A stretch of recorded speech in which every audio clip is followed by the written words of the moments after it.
បាទពីនេះកុងទ័រខាងពូគាត់ចូលហើយគាត់ចូលបានល្អពីប៊ីហើយចាំមើលខាងតាវិញខាងតាគាត់ចូលបានស៊ីឯអូយសង្ស័យស៊ីហើយអូយតាចូលស្អាតណាស់លើចាំមើលស្មាត់ខាងពូគាត់វាយកូនតាអត់វាយមួយស៊ីមួយ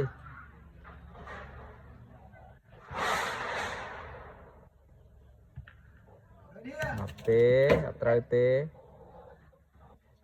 លើគាត់វាយមកគ្រាប់ទៀតហើយនេះចាយអស់លីងលើខាងពូគាត់ស៊ី2តែកូនឆ្ងាយលើដល់តាគាត់ចូលស៊ីហើយចូលស៊ីវិញទៀតហើយតាចូលស៊ីហើយ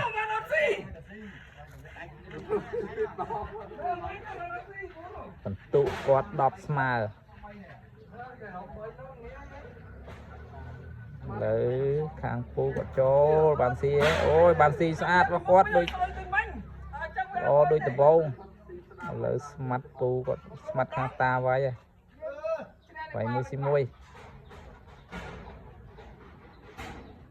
ឡាប់អូយផុត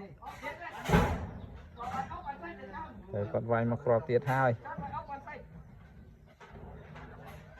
អត់ត្រូវទេ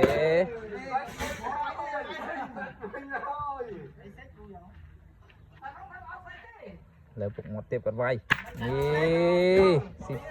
2ខាងតាស៊ី2